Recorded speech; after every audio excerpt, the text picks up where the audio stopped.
Hey there, Kyle here with Maple Systems.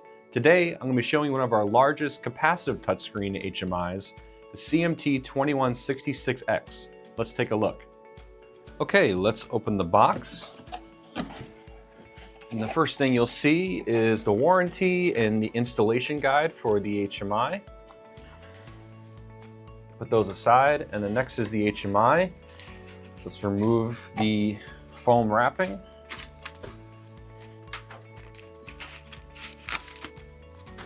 And there's also some anti-static wrapping that we can remove the HMI from.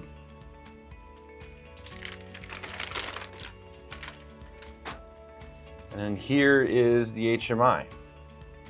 Put that aside for now. Also inside are some VESA panel mounting brackets and screws.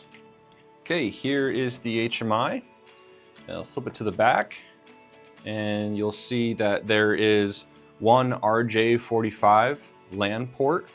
This is for Ethernet right here. It's used for uploading and downloading your project as well as going online. It's also used for various Ethernet protocols.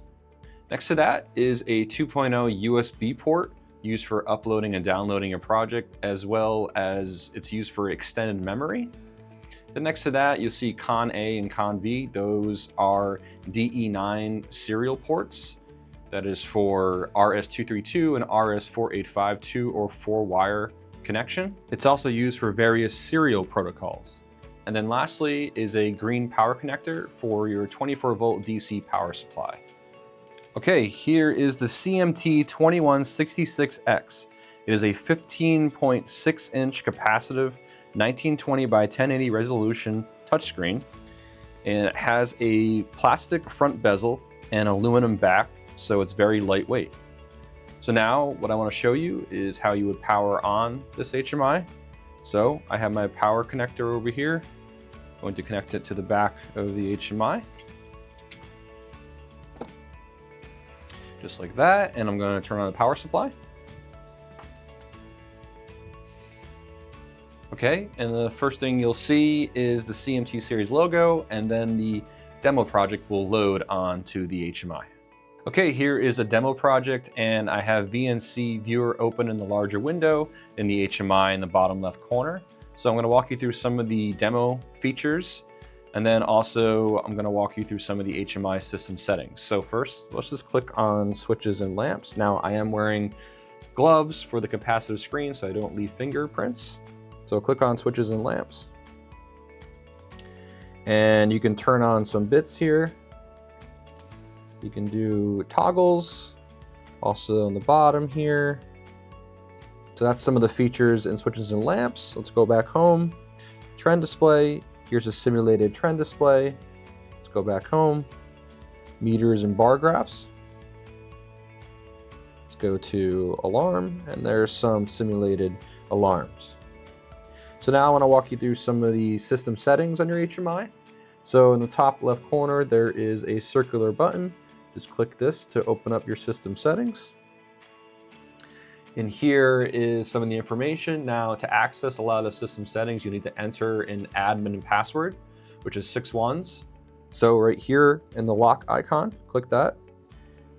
Click in here, and then open your keypad and enter those 6 ones. So 1, 1, 1, 1, 1, 1. Drop down the keypad, press OK. And now you can access all of your system settings. So information, general, you can adjust the brightness on your HMI. You can change your sound settings, you can turn your sound off, pop-up windows. You can show your mouse cursor, you can turn that off, etc. Network, you can change your IP address, time and date, HMI name, you can clear history on your HMI, project management. You can restart your EBPro project with project management. System password, you can change it from 6 ones to something you choose. Enhanced security, you can have enhanced security on your HMI. VNC, you can enable VNC viewer, which is I have enabled now. Easy Access 2.0, you'll need a separate license for, of course. Language, input method. So those are some of the highlights in the system settings.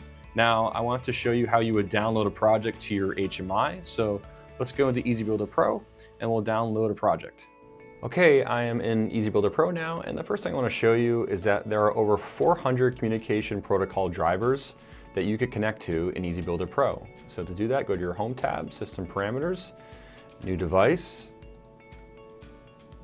and then here you can click and you can see all the communication protocol drivers here in this list. So first, before we download to the HMI, you want to make sure that you have an Ethernet cable plugged into the LAN port on your HMI, and then we can go up to download. Make sure you have the correct IP address here and runtime checked off. Click download. Now it will take some time for the project to download to the HMI. It'll say stop project on the HMI, download CXOB in EBPro. See the cMT series logo. And then it's going to say extracting in EBPro. It's going to reboot the HMI. Then it'll say finish in EBPro and it'll load the demo project onto the HMI. Well, that wraps up everything today. And if you enjoyed this video, be sure to like it on YouTube and subscribe to the Maple Systems YouTube page. To get more information on the HMI cMT line, you can always visit the Maple Systems website or reach out to our sales team, sales@maplesystems.com. Also, be sure to watch our EBPro training series on the Maple Systems website located under the Support tab in the Video Center. Thank you so much for watching and have a great day.